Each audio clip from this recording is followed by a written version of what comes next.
I stood outside the glowing ballroom, holding the small box I'd wrapped myself, a gold watch engraved with my daughter's wedding date. I hadn't seen her in months, but I thought maybe, tonight, things would finally be warm again. Then he appeared, Frank, my son-in-law. Sharp suit, fake smile. "Arthur," he said, voice low. "You really shouldn't be here." I blinked. Before we continue, please subscribe to the channel and write in the comments what time it is where you are now. "What do you mean?" He adjusted his cufflinks. "It's our 5th anniversary. We just want close friends and family." "I am family," I said quietly. Frank's smile didn't reach his eyes. "Not tonight, you're not." The door closed behind him, music muffled. Guests glanced my way, whispering as I stood there, father of the bride, left on the curb like an uninvited stranger. I turned toward my car, shame burning through my chest. Then I froze. The glowing sign above the hall read, "The Grand Maple Estate." My heart stopped. I knew that name. Because I owned it. I sat in the car, staring at the venue lights reflecting off the windshield. The Grand Maple Estate, one of several properties under my late wife Eileen's trust, managed quietly through my holding company. Frank had no idea. No one did. I'd kept my wealth discreet. After all, real dignity doesn't need applause. But tonight, his arrogance tore something open in me. Inside, laughter echoed. I could almost hear my daughter, Chloe, thanking everyone except me. I clenched my fist. "So this is what respect looks like to them," I whispered. My phone felt heavy in my pocket. Part of me wanted to walk away, to let them have their night. But another part, the part that remembered every dismissive comment, every cold shoulder, wanted justice. I pulled out my phone and called Kenneth, my longtime lawyer and friend. "Ken," I said, "pull the Maple Estates rental records. I want to know who signed tonight's booking contract." Kenneth didn't take long. "It's under Frank and Chloe Weston," he said. "Event booked through their event planner, Agnes Events. $60,000 package." "But Arthur, there's something strange." "What?" "The payment's pending. Their bank declined the last transfer. Technically, they don't own the booking until full payment clears." A slow smile spread across my face. "So, in legal terms, you could shut it down tonight." I looked up at the lit windows where they were celebrating, oblivious. For a moment, I imagined walking back in there, announcing the truth in front of everyone. The shock on Frank's face. The embarrassment. But something stopped me. Maybe it was Eileen's voice in my head, reminding me that revenge served cold cuts deeper. "No," I said finally. "Not yet. Let's make sure he enjoys his moment first." Kenneth sighed. "You're playing with fire." I smiled. "No, Ken. I built the fireplace." The next morning, my daughter Chloe called. Her voice was soft, rehearsed. "Dad, I'm sorry, Frank didn't mean to be rude. He just thought it might be awkward for you." I swallowed my anger. Awkward for me or awkward for him? She hesitated. I could hear Frank's voice in the background, mocking, giving her lines to say. "Dad, please don't make a scene," she whispered finally. I ended the call before my heart broke all the way through. For a long time, I sat in silence, staring at a framed photo of Eileen on my desk. "You'd have hated this," I told her photo. She'd always seen through people like Frank. I remembered the day Chloe introduced him, how Eileen squeezed my hand later and said, "Watch him closely, Arthur. Men who smile that much are usually hiding something." My phone buzzed again, this time a text from Harper, the venue manager. "Mr. Langston, the couple hosting tonight's anniversary is demanding exclusive VIP parking access. Should I approve it?" I typed back one line, "Not until I arrive." When I walked into the Grand Maple Estate the next evening, Harper nearly tripped over herself greeting me. "Mr. Langston." I didn't realize you'd be here, just checking on the place, I said. Big night, isn't it? She nodded nervously. Yes, sir. Mr. and Mrs. Weston are hosting a major anniversary party. They've been demanding. I smiled faintly. So I've heard. From across the hall, I saw Frank, laughing with guests, holding a glass of champagne like he owned the world. He didn't notice me yet. I stepped closer, just as the hotel director whispered to him, "Sir, the property owner has arrived." Frank frowned. The owner? Then his eyes landed on me. And the color drained from his face. I raised my glass and said calmly, "Evening, Frank. I thought I'd stop by. After all, you're hosting this celebration in my home." The silence that followed was beautiful. Frank's glass froze midair as I stepped closer. He stammered, You're the owner." I nodded lightly. "The Grand Maple Estate. Bought it years ago when it was still a renovation project." Whispers spread fast. His business friends turned their heads. Even Chloe looked confused. "Is that true?" she asked. Frank forced a laugh. "Babe, it's just a coincidence." I looked at her kindly. "No, sweetheart. It's not." For a moment, no one spoke. The music felt too loud. Frank's smile twitched, his confidence faltering. He'd built his entire persona on being the successful businessman, the man who'd elevated Chloe's status. Now, standing in front of his peers, he realized he was just renting space from the father-in-law he dismissed. "I'll leave you to your guests," I said, turning away. "I just came to see how my property was being used." Behind me, I heard him whisper to Chloe, "We need to talk, now." I lingered in the hallway, hidden by a column, and overheard their voices through the velvet curtain. Chloe's voice trembled, "Why didn't you tell me he owned the place?" "I didn't know." Frank hissed. "If he did, he would have said something before." "He tried," she said quietly. "You never let him finish." Her words hit me harder than I expected. My own daughter was realizing how far he'd pulled her from me. Frank's tone turned sharp again. "It doesn't matter. We'll finish the night, act polite, and never come back here again." I heard glasses clinking as they rejoined the party.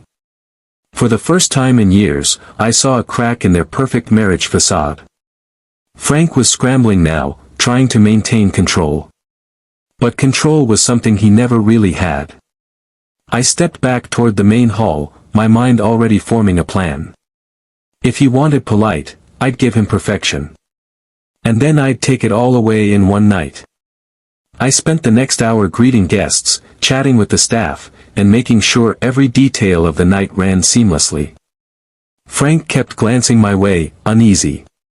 When one of his clients approached, I heard him whisper, "That's Arthur Langston, owns the estate." The client's expression changed immediately, offering me his handshake, not Frank.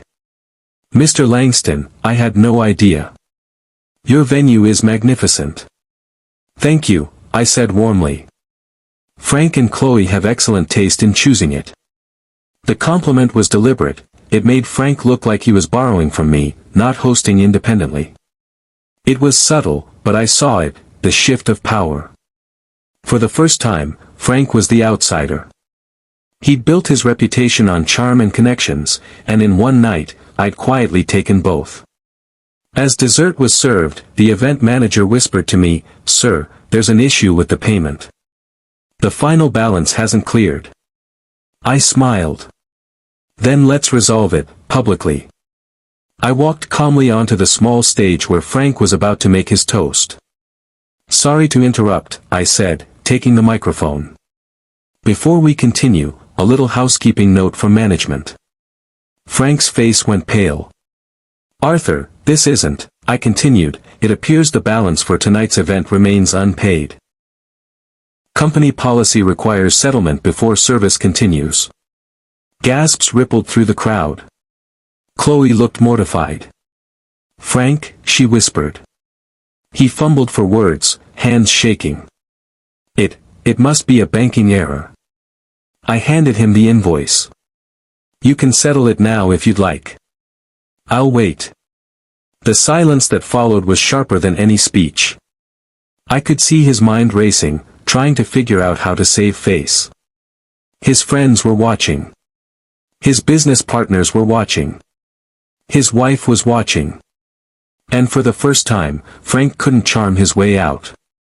As I stepped off the stage, my phone buzzed, a message from Kenneth. Arthur, I looked deeper. Frank's company is drowning in debt. He's been using Chloe's trust fund to stay afloat. Later that night, I found Chloe outside, crying near the valet line. Dad, she said, you embarrassed him. No, I said gently. He embarrassed himself. She shook her head. You don't understand, he's under pressure. His company's struggling. I hesitated, choosing my words carefully. He didn't tell you about the trust withdrawals, did he? Her eyes snapped up. What withdrawals? I sighed. He's been draining your account for months. That's how he paid for this. The truth hit her like thunder. She staggered back, silent. I pulled out my phone and showed her the bank statements Kenneth had sent. Transaction after transaction, all authorized under Frank's signature, money Eileen had set aside for Chloe's future, slowly disappearing into Frank's failing business ventures. No, she whispered. He wouldn't. Just then, Frank appeared at the doorway, rage twisting his face. Are you telling her about my finances, old man? He barked. I turned slowly. No, Frank. I'm telling her about hers. Frank stormed into my study the next morning, uninvited. You had no right, he snarled. I didn't look up from my cup of tea. Correction, I had every right. It's my venue. He laughed bitterly. You think owning a building makes you powerful? I have Chloe. That's what matters. The arrogance in his tone chilled me. Careful, I said quietly. Even love can turn when built on deceit. He leaned closer. Then keep your distance. If she finds out everything, she'll break, and it'll be on you. His words were a threat wrapped in a whisper. For the first time, I saw the darkness in his eyes, and I realized this wasn't just pride. It was obsession. Frank didn't love Chloe. He loved what she represented, status, money, access to a life he could never build himself. Get out of my house, I said calmly. He smirked and left. That night, my accountant called. Arthur, someone just tried to access your private trust account using your late wife's old credentials. My blood ran cold. I barely slept. The next morning, I went through my old files, the ones my wife Eileen and I had built together. Frank shouldn't have had access. Only Chloe and I knew that password. When I confronted her gently, she froze. Dad, I never touched it. Her voice cracked, genuine fear behind her words. And then she whispered something that made my stomach turn. Frank asked me once about Mom's maiden name. Said he wanted to use it for a business code. That was it. The code was my wife's maiden name. Frank had been trying to breach my finances using my late wife's memory. I felt sick. This wasn't just theft, it was desecration. I looked up and said, Chloe, there's something you need to see. But before I could open the file, a notification appeared on my phone, unauthorized transfer successful. The account was breached. And $50,000 was gone. I stared at the screen, hands trembling. Frank had just stolen from Eileen's memory. And now, there was no going back. The account was wiped. $500,000 gone, overnight. Frank didn't answer my calls. He didn't need to. His message was clear, he wasn't just insulting me anymore, he was declaring war. I called Kenneth, my oldest friend. He sighed heavily. Arthur, it's worse. Frank's been funneling your daughter's trust money into shell companies, under his friend Archie's name. Archie. His best man. His business partner. His accomplice. I felt a quiet, cold fury settle in. It wasn't about money anymore, it was about dignity and justice. Frank had stolen from my wife's memory. He'd manipulated my daughter. He'd disrespected me at every turn. And now, he thought he'd won. But men like Frank always make one critical mistake, they underestimate patience. Kenneth's voice broke through my silence. Arthur, there's more. He just put your estate up for sale. I closed my eyes. Then it's time to remind him who really owns what. I arrived at the real estate office before noon. The broker recognized me immediately. Mr. Langston. I thought you'd approved the listing. My pulse froze. Approved? He handed me a document with my forged signature. Frank had forged my authorization, and Chloe's too. He was trying to sell my home to pay his debts. I played along, pretending not to react. Tell the buyer to move forward, I said calmly. He nodded. Of course. It's set to close in 2 weeks. Good. 2 weeks, that's all I needed. For now, I'd let him think he'd won. I walked out of that office with a plan forming in my mind. Frank had overplayed his hand. He'd committed fraud in writing, with witnesses, with documented evidence. All I had to do now was wait for him to make one more move. That evening, as I reviewed the papers, I noticed a familiar handwriting in the margin. It wasn't Frank's. It was Dorothy's, Chloe's best friend. And the note read, he promised me the house after the divorce. Dorothy. The woman Chloe trusted more than anyone. The one who'd comforted her through every argument. I invited her for coffee, pretending ignorance. She smiled too sweetly, her perfume thick with guilt. Frank told me you're considering retirement, she said, stirring her cup. Something like that, I replied. Good, she murmured. You deserve peace. Peace. The word stung. Because I saw it then, the subtle glances, the fake concern. Dorothy wasn't just helping Frank. She loved him. And he'd promised her my daughter's life in exchange for my silence. I smiled politely and asked about her work, her family, all while watching her carefully. She was nervous, fidgeting with her bracelet, a gift from Frank, I later learned. When she excused herself to the restroom, I glanced at her phone on the table. One message notification showed, did he buy it? Keep him distracted. As she left, I noticed she dropped a small envelope. Inside were photos, Frank and Dorothy together. And on the back of one, scrawled in his handwriting, once the sale clears, she'll never know. I didn't confront Frank. Not yet. Instead, I called Kenneth. We met in the back corner of an old cafe where Eileen and I once used to sit on Sunday mornings. I'm not fighting him in the open, I said. I'll let him think I've surrendered. Kenneth smiled faintly. That's how you win. We began tracing his shell companies, and every trail led to Archie Grant. A man who bragged about luxury cars he didn't own, about deals he never closed. The perfect weak link. That night, I called Archie. I hear you're running my son-in-law's empire, I said, letting my tone stay calm. We should talk. Privately. Archie hesitated. Tomorrow at noon. Don't tell Frank. I hung up and poured myself a drink. The pieces were falling into place.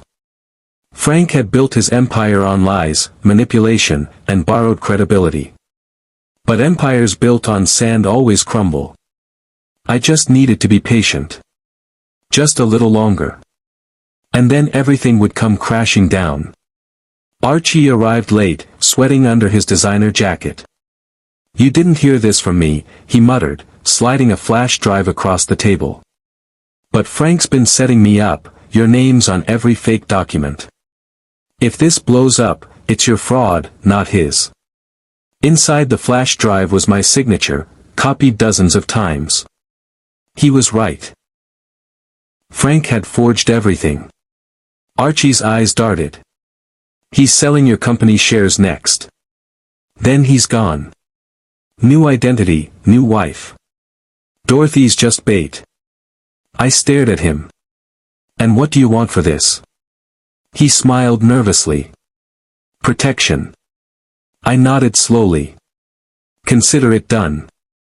As he walked away, I noticed a black car across the street, tinted windows. And a familiar figure inside. Dorothy. Watching. My phone buzzed. A message from an unknown number, "You're getting close. Be careful who you trust." I looked up, but the car was already gone. Someone was warning me. But who? And why?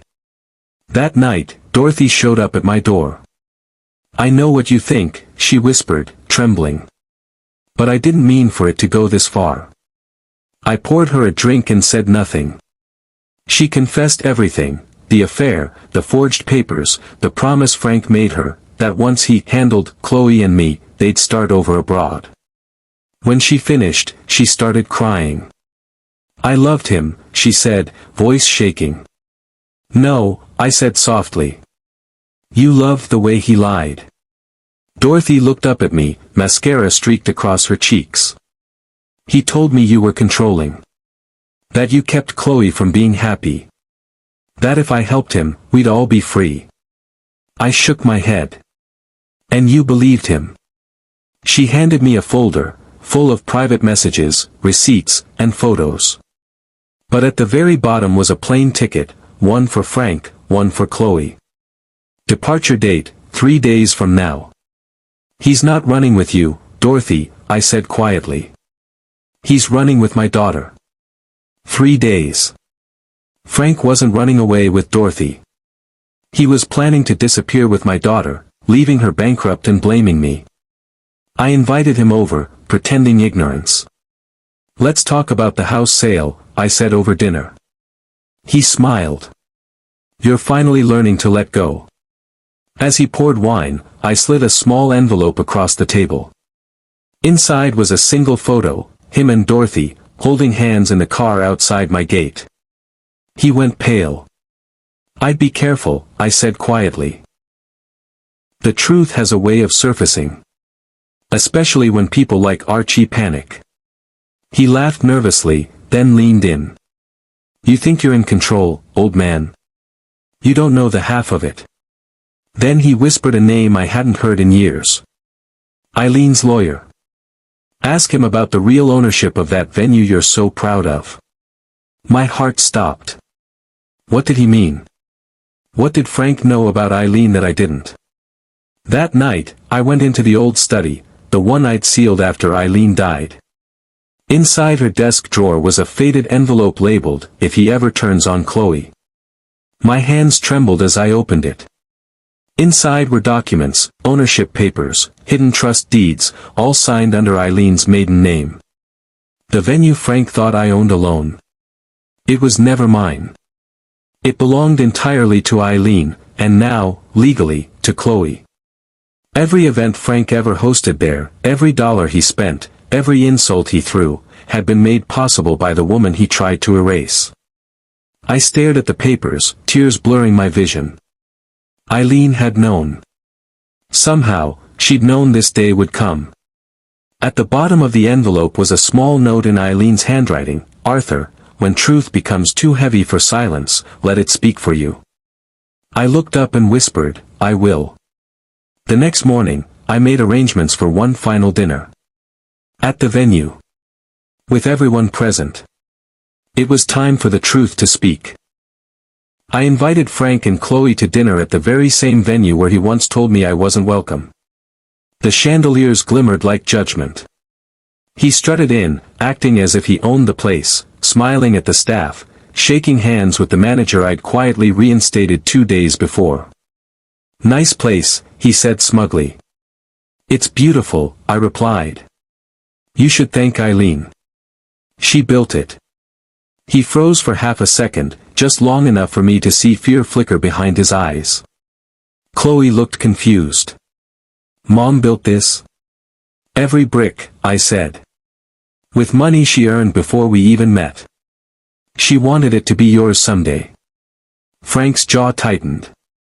That's a lovely story, Arthur. But we really should. The maitre d' came over. Mr. Langston, the press have arrived for your statement. Frank blinked. Press? I smiled. Yes. They're here to cover the venue's new ownership announcement. Frank's face went white. Chloe looked between us, panic rising in her eyes. Dad, what's happening? I walked onto the small stage as cameras flashed. This venue, I said, has always been the heart of our family, built by my late wife, Eileen Langston. Today, I'm transferring full ownership to my daughter, Chloe Weston. Gasps rippled through the crowd. Frank's face went white. He leaned toward Chloe, whispering furiously, "What is he doing?" But I wasn't done. And, I continued, we'll be filing charges against any parties found to have committed financial fraud in the name of the Langston estate. The cameras caught Frank's expression, a perfect mix of panic and disbelief. Chloe stood frozen, tears streaming down her face. Dad, I'm sorry, sweetheart, I said gently. But he stole from your mother's memory. From your future. And I won't let that stand. As the applause ended, a voice behind me muttered, "You just signed his death warrant." I turned, it was Dorothy. And she looked terrified. "He's not going to let this go," she whispered. "You don't know what he's capable of." Dorothy met me that night in the parking lot, her hands shaking. "He's gone off the rails, Arthur. He knows you have the documents. He said if you don't back off, someone's going to get hurt." I stayed calm. "Dorothy, you helped him build this mess. You can help end it." She nodded weakly. "I kept something. A recording. Frank didn't know. It's him and Archie planning to frame you, and destroy Chloe's trust account." She pulled out her phone and hit play. Frank's voice filled the silence. "Once the old man's out, we liquidate everything. She'll sign anything I put in front of her." I felt my chest tighten. This was it, the final piece of evidence. Before I could speak, a flash of headlights blinded us. Dorothy screamed, a black SUV roared past, window down. Gunfire shattered the air. I threw myself over Dorothy as glass exploded around us. When the shooting stopped, everything was silent. Dorothy was bleeding from her shoulder. "Call an ambulance," I shouted. Dorothy survived, barely. The bullet grazed her shoulder. The police called it a random drive-by. I knew better. I sat by her hospital bed. "Frank did this." She nodded weakly. "He's running, Arthur. He took Chloe with him." My hands clenched. He wasn't escaping, not again. Kenneth and I moved fast. We traced his route through bank withdrawals, flight logs, hotel receipts. He was desperate now, unpredictable. Then Kenneth looked up from the laptop. "Arthur, he's at the airport." I picked up my coat, heart pounding. If I didn't stop him tonight, I'd lose everything, my daughter, my legacy, my chance at peace. The drive to the airport felt endless. Every red light was torture. Every minute that passed was another minute Frank had to disappear. When I finally arrived, I ran through the terminal, scanning every face. And then I saw them. At the private terminal gate. Frank holding Chloe's hand. Spinning another lie. I called her name. Chloe. I found him at the private terminal. Holding Chloe's hand, spinning another lie. She turned as I called her name. "Dad?" Frank's smirk faltered. "Arthur, you don't understand," I cut him off. "No, Frank. I understand perfectly. I opened my briefcase and dropped the stack of papers at his feet, bank records, recordings, forged signatures, the recording Dorothy gave me. You framed me, I said quietly. You stole from my wife's memory. And you tried to ruin the only person who ever believed in you. Chloe's eyes filled with tears as she looked at the evidence. She picked up one document, then another, her hands shaking. Frank, what is this? Frank's voice broke, rage trembling beneath his words. You think this makes you the hero? You ruined me. I stepped closer. No, Frank. You did that yourself. As security surrounded him, Chloe whispered, Dad, Mom's letter. You never told me what it said. I smiled sadly. You'll see soon enough. Frank was taken away that night, screaming Chloe's name. I didn't watch. I'd already seen enough men destroy themselves chasing shadows of power. Chloe stayed quiet beside me, trembling. Dad, she whispered. I believed him. Every word. I almost signed everything away. I took her hand. Belief isn't weakness, Chloe. It's proof you still have a heart. The world breaks people like that. Don't let it win. But as I spoke, a quiet fear formed in my mind. What if this wasn't over? What if Frank had hidden something deeper, something I hadn't yet seen? The next morning, Kenneth called. Arthur, the police found another account under Eileen's name. One you never opened. My stomach dropped. What kind of account? A safety deposit box. At the old bank downtown. It requires both your signature and Chloe's to access. I looked at Chloe. Get dressed. We're going to see what your mother left behind. Kenneth and I drove to the private bank listed in the report. The manager was pale, nervous. We've been waiting for you, Mr. Langston. Your wife left strict instructions. Only to be opened 10 years after her death, or upon proven betrayal against the family. My throat tightened as I signed the documents. Inside the vault lay a small wooden box. Inside that, a single flash drive and a letter in Eileen's handwriting. Her voice echoed in my head as I read, Arthur, if you're reading this, it means the man Chloe married has finally shown his truth. I feared it, but I also prepared for it. You've spent years protecting everyone but yourself. So I protected you. On the flash drive were files, not of money, but ownership transfers. Eileen had quietly made me the sole heir to Frank's company assets, knowing one day his greed would lead him to forge them under her name. I stared at the screen, realizing the truth. Frank hadn't just lost everything. By his own fraud, he'd made me richer than ever before. News broke within 24 hours. Frank Bennett, charged with grand fraud, identity theft, and conspiracy. The press devoured the story. Businessman frames father-in-law, accidentally transfers company to him. The irony was poetic, cruelly beautiful. But I didn't celebrate. Chloe refused to leave her house for days.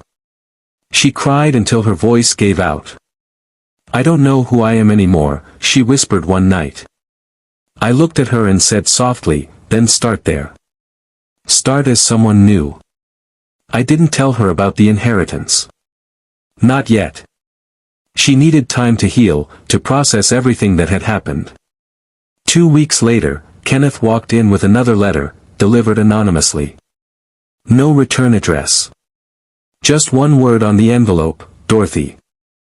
I opened it carefully, half expecting another confession. But what I found inside changed everything. It was an apology. And a warning. Arthur, Frank has connections you don't know about. Watch your back. He's not done yet.